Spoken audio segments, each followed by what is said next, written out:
BJP अगर सत्ता में आएगी दोबारा, खुदा ना खास्ता, तो जो 12वीं पास करके इंटर में जाएगा उसको लैपटॉप मिलेगा।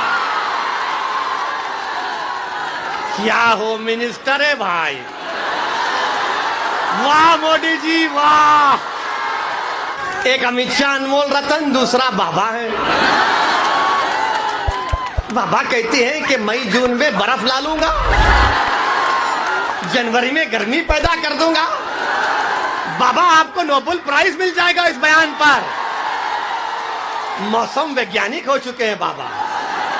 इन जालिमों ने इन बुज़दिलों ने हमारी गाड़ी पर 4-4 गोलियां चलाई, मगर हम इन गोली चलाने वालों को मैं कह रहा हूं, इनके पीछे जो उनके माई बाप है उनको कह रहा हूं, जो दिमाग कार फरमा उनसे कह रहा हूं, याद रखो मेरा नाम असदुद्दीन है, मैं बुज़दिल नहीं था ना कभी रहूंगा। अल्लाह जब तक हमको जिंदा रखेगा जिंदा रखेंगे। और सुनो बुज़दिलों, असदुद्दीन ओवैसी ने अल्लाह के करम से, अपने बुजुर्गों की दुआओं से, मैंने बातिल ताकतों के तूफान में चिराग जलाने का हुनर सीख लिया हूं और चिराग जलेगा इंशाअल्लाह ताला। अरे हम मिटने आए जमीन में, मिटेंगे।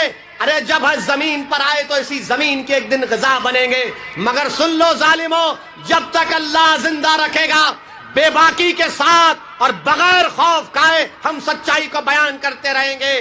दुश्मन चाहे कोई इख्तिदार की कुर्सी पर बैठने वाला जालिम हो, हम इख्तिदार की कुर्सियों पर बैठने वालों से नहीं डरते, हम जमीन और आसमान के खालिक से डरते हैं।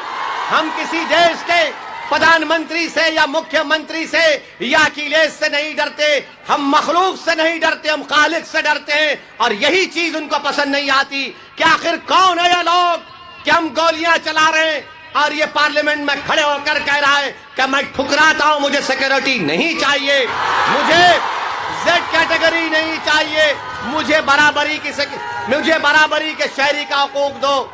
जब मैं ये बात किया तो सब लोग ताज्जुब किए। कई नेता पार्लियामेंट के मेंबर आके बोले, ओवैसी तुमने बात तो अच्छी की, मगर नेता लोग तो सिक्योरिटी लेने के लिए तड़पते हैं और तुम उसको ठुकरा रहे हो, उसकी क्या वजह है? उसकी वजह एक ही है, मैंने बयान किया और फिर कह रहा हूं, अगर ओवैसी को एक सोने के पिंजरे में डाल दिए तो फिर क्या फायदा? अगर ओवैसी की जान बचा ली जाए और डीवाईएसपी को इंसाफ ना मिले तो फिर क्या फायदा बताओ आप? अगर ओवैसी को सिक्योरिटी मिल गई तो वो 22 नौजवान जो CAA का एहतजाज कर रहे थे, CAA के काले कानून के खिलाफ उत्तर प्रदेश में, उसकी मां को, उन बच्चों की मां को जो शहीद हो गए, उनको ओवैसी क्या मुंह दिखाएगा? कि उनकी मां कहेगी कि तुझे सिक्योरिटी मिल गई, मेरे बच्चे की तो जान चले गई। अगर आप जिंदा रहेंगे, आपका घर आबाद रहेगा, आपके घर में बच्चों को इंसाफ मिलेगा, बेटियों का तहफ्फुज़ होगा, इबादत गाहें महफूज रहेंगी, महिलाओं की इज्जत हो गई तो ओवैसी भी इज्जत में इजाफा होगा। अगर गरीब की जान की कीमत नहीं तो ओवैसी की भी जान की कीमत नहीं है। मेरी जान किसी गरीब और मजलूम से बढ़कर नहीं है।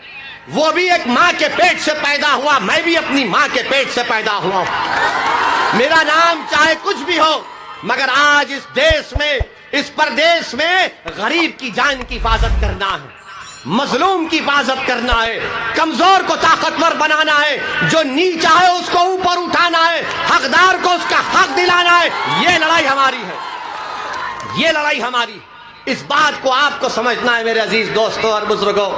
आज आप देख रहे हैं कि आज उत्तर प्रदेश में प्रचार किया जा रहा है, बीजेपी के होम मिनिस्टर आ रहे हैं, देश के होम मिनिस्टर अमित शाह आए थे और मैं तारीफ करूंगा मोदी जी की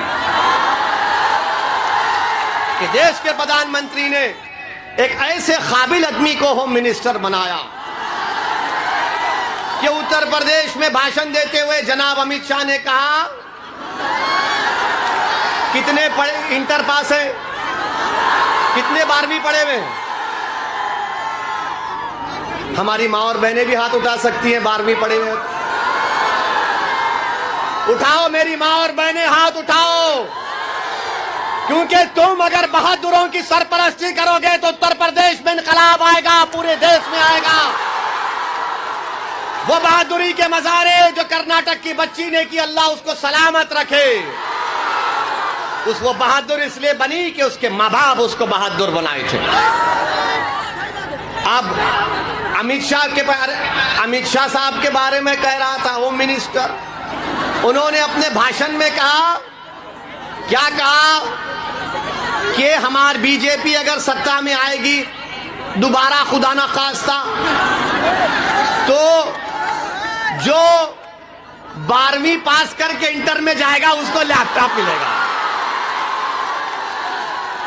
क्या होम मिनिस्टर है भाई, वाह मोदी जी वाह। आपने तो पूरे उत्तर प्रदेश की जनता को बता दिया कि 12th के बाद इंटरमीडिएट होता है, वाह। और बीजेपी को बड़ी मोहब्बत मुगलों से, बीजेपी बोलती हमको वोट दो, मुगलों को हराना है। तो बादशाह अकबर के दरबार में हमने पढ़ा कि 40 अनमोल रतन थे। क्या अनमोल रतन आपने पाल रखे हैं देश के प्रधानमंत्री, वाह। एक अमित शाह अनमोल रतन, दूसरा बाबा है। बाबा कहते हैं कि मई जून में बर्फ ला लूंगा, जनवरी में गर्मी पैदा कर दूंगा। बाबा आपको नोबेल प्राइज मिल जाएगा इस बयान पर। मौसम वैज्ञानिक हो चुके हैं बाबा। बाबा को तीरती लाशें नजर नहीं आई। बाबा को बच्चे जो एग्जाम लिखने के लिए गांव से आ रहे थे, रात रात भर जाग कर रोड पर बैठा था तो पेपर लीक हो गया, तो बाबा को गर्मी सर्दी याद नहीं आई, क्योंकि बाबा गरीबों की तकलीफ को नहीं समझते। उत्तर प्रदेश का मुख्यमंत्री गरीबों की तकलीफ को नहीं समझ सकता। ये इनका मामला है। मेरे अजीज दोस्तों और बुजुर्गों, वहीं पर समाजवादी पार्टी के अखिलेश का भी एक वीडियो आया है जिसमें वो कह रहे हैं, सुन लीजिए, हमारे जेब में और बिजाने और नहीं वीडियो है वो हमारी जेब में नहीं है, अभी आएंगे इंशाअल्लाह, फिक्र मत करिए। आप एक दिन खड़े हो जाएंगे ना हिस्सेदारी की लड़ाई में, तो सब आएंगे आपके पास इंशाअल्लाह ताला। वो दिन आएगा, देखना, मैं जिंदा रहूं या ना रहूं, तुम देखोगे इंशाअल्लाह ताला। तो उस भाषण में जनाब अखिलेश कह रहे हैं, सुनिए, उस भाषण में अखिलेश कह रहे हैं कि जो मां और बहनों की इज्जत नहीं करते सप्पा कोड दो, जो कानून को नहीं मानते सप्पा कोड दो। तो हम कभी बचपने में अपने मुगल आजम पिक्चर देखे थे, अब नहीं देखते, अब तौबा कर लिए। तो उसमें एक डायलॉग बड़ा मशहूर हुआ था, तो उसमें डायलॉग था कि तेरे दिल की बात जबान पर आ ही गई। तो इनके दिल की बात जबान पे आई गई कि जो माता और बहनों की इज्जत नहीं करते सपा को वोट दे दो, जो कानून को नहीं मानते सपा को वोट दे दो। ये वीडियो है। अच्छा, कौन विजय, उनका नाम भी बोल देता हूँ, बाबूजी की पार्टी के, उनका नाम इरफान इरशाद है। और उन्होंने हमसे कहा कि चुनाव के बाद आपको तीतर खिलाएंगे। हम बोले ठीक, अभी खिला देते तो अच्छा था। तो मेरे अजीज दोस्तों और बुजुर्गों, ये हिस्सेदारी की लड़ाई है, ये बराबरी की लड़ाई है, आपको नेता बनाने की लड़ाई है। और अगर कोई आकर आपसे कहेगा कि ओवैसी यहाँ पर आया है तो बीजेपी जीत जाएगी, आप खुद जानते हैं कि ये बकवास है, ये बकवास है, इसमें कोई सच्चाई नहीं है। सुनिए, आप सुनिए हमारी बात को। 2019 के लोकसभा के चुनाव हम नहीं लड़े, अखिलेश और बहन जी मिलकर लड़े, तब भी बीजेपी 65 लोकसभा की सीट जीत गई। हमने कहा था आपको बीजेपी को वोट देने के लिए, इसीलिए हम आपसे कह रहे हैं कि आप सिर्फ वोट डालने वाले बन गए, वोट लेने वाले नहीं बने आप। जब आप वोट लेने वाले बन जाएंगे तो आपकी ताकत दिखेगी। जब आपकी ताकत दिखेगी तो उसी के ऊपर आकर कोई आपसे बातचीत करेगा ना कि भाई तेरी इतनी ताकत है, बोल क्या करना चाहिए। तो जब आप अपनी ताकत की बुनियाद पर, जब आप अपनी ताकत की बुनियाद पर कह सकेंगे कि उत्तर प्रदेश में मुस्लिम अल्पसंख्यक समाज को, दलित समाज को, पिछड़ा समाज को, कुशवाहा समाज को इंसाफ किया जाए। क्योंकि ये जानते क्या है, इनके दिमागों में ये बात बैठी हुई है कि ये लोग कहीं नहीं जाएंगे। इनको डर दिखाओ मोदी का, योगी का, बीजेपी का, ये डर कर हमको वोट देंगे। ओवैसी आपसे कह रहा है कि डर की बुनियाद पर नहीं, उम्मीद की बुनियाद पर, खौफ की बुनियाद पर नहीं, खौफ की बुनियाद पर नहीं। अगर आपकी ताकत दिखाई देगी, और ताकत सिर्फ नारों से ताकत नजर नहीं आती, ताकत सिर्फ जज्बाती तकारीर से नजर नहीं आती, ताकत सिर्फ 1000 10,000 का मजमा जमा करने से दिखाई नहीं देती। जमहूरियत में, लोकतंत्र में ताकत वोट है। जब वोट की ताकत नजर आएगी तो सपा, बसपा, बीजेपी सब बोलेंगी कि अब इनसे पंगा लेना महंगा पड़ेगा। और आप इस बात को समझिए, मेरी इस बात को, अगर आप ये समझ रहे हैं कि बाज लोग आकर जो दिल्ली और लखनऊ में बैठकर आपके वोटों का सौदा करते हैं, मैं उनसे भी कहना चाह रहा हूं कि अब तुम्हारी दुकानें बंद होंगी। तुम अब तिजारत नहीं करोगे हमारे जज्बात पर। तुम हमारे वोटों की तिजारत करते हो अपनी जाती मफाद के लिए। अब एक बेदारी की लहर पैदा हो चुकी है उत्तर प्रदेश में, और वो बेदारी की लहर ये होनी चाहिए कि आप इसको वोट में तब्दील करें। और मजलिस के मुखालिफिन, भागीदारी परिवर्तन मोर्चा के मुखालिफिन कहते हैं ओवैसी के जनसभा में भीड़ तो मन कराती है, मगर क्या वोट में तब्दील होगा? क्या वोट में तब्दील होगा? क्या वोट में तब्दील होगा? क्या वोट में तब्दील होगा? अगर वोट में तब्दील होने का आप हमसे वादा कर रहे हैं तो कहीं 27 तारीख को भूल नहीं जाना। ऐसा नहीं है कि नहीं यार जज्बात में नारा लगा दिया था।